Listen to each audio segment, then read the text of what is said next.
السلام عليكم.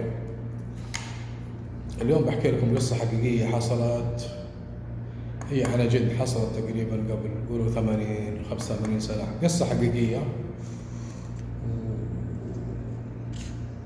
ومروية كذا مرة على الناس. هذا طال عمركم في حرمة اختفت فجأة،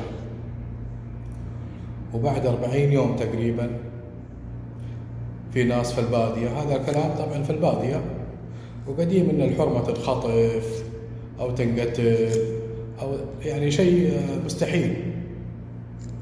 ف 90% الى 100% يكون انه الجن يعني قديما.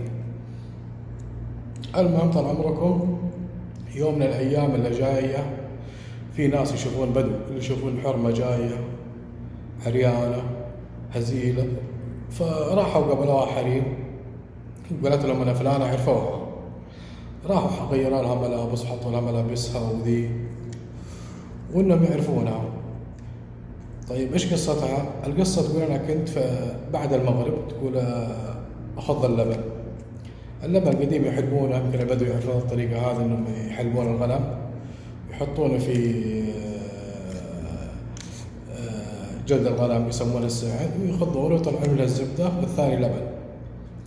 فتقول جنبي كانت بنت صغيرة بنتها، تقول فجأة إلا شفت اثنين جوني يخطفوني،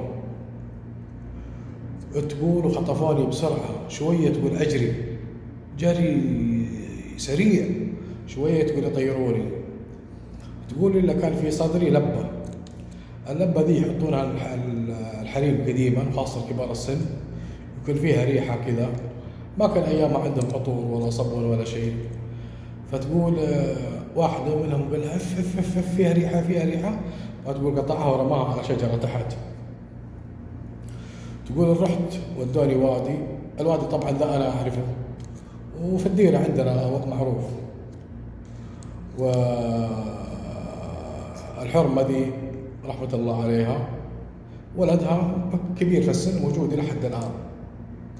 المهم تقول ودوني غدير على طول ذيك الليلة، تقول في الليل خلال ال40 يوم ذي، تقول يودوني غدير، تقول أنام فيه ما يغرقوني، وإذا جاء النهار تقول يودوني غار، تقول يجيبوني أكل فيه. إيش الأكل؟ تقول من الأكل اللي كنت أعطيها الناس، أحيانا تمر قليل، أحيانا تقول يجيبوا لي دقيق، أحيانا يجيبون لي دخن، لكن تقول بكميات قليلة يعني ما تشبه. وفي النهار إذا أحيانا يجلسون عندي، وإذا راحوا يجلس غراب عند باب الغار، كل ما أقول أحاول أهرب يقعد ينعق، أول ما ينعق يجون على طول، يقول خطيفتنا هربت خطيفتنا هربت، ويجون يرجعون يجلسون عندي. فجلست لمدة 40 يوم. طيب كيف أشكالهم ذولي كيف؟ تقول أشكالهم شباب طوال مرة طويلين، لكن تقول أشكالهم تقول بشعة مرة بشعة. تقولوا لا أذوني، بس يجون يجلسون عندي، لا ضربوني ولا أذوني ولا شيء، إلا تقول إذا جاء الليل شالوني نزلوني في غدير. الغدير هو زي بركة الموية، تقول يجلسوني فيها على ظهري لكن ما أغرق. إذا جاء الصباح طلعوني في الغار ذا وجلسوا، وأحيانا يروحوا ويخلوا الغراب هذا عندي. تقول كذا مرة أحاول أخرج، تقول الغراب قاعد لي. تقول إلا بيوم من الأيام تقول اختفوا عني، ما جوني ذاك اليوم طول اليوم. تقول وخرجت برا أشوف الغراب ما هو فيه، أنظر هنا إلا الغراب ما هو فيه. تقول بس بشرت لأن الديرة ديرتها هي عرفتها وهربت.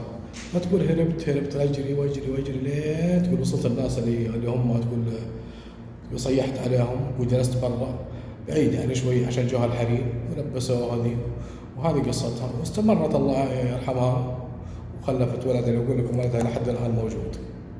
طبعا في ناس يقول لك الجن هذه قصص غير حقيقية، ذي الجن قصص واقع عيشوا، موجود في القرآن وموجود في الأحاديث، وأكبر دليل الجن اللي في عهد عمر بن الخطاب رضي الله عنه اللي خطفتها الجن، فاختفى سنتين، حتى لدرجة زوجته جاءت عند عمر فقالت يا رسول الله تزوجي انتظري.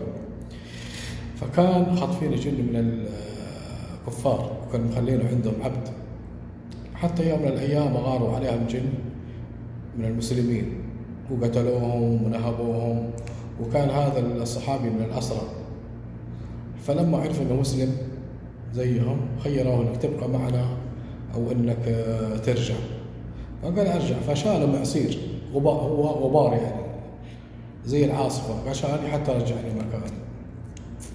فهذه القصة حقيقية يعني 100%، وشهودها كبار في السن كلنا حكوني ناس كثير عنها. طبعا يا اخوان لا تنسوني من الدعم للقناة والاشتراك في القناة واللايكات والتعليقات. استودعكم الله، السلام عليكم ورحمة الله وبركاته.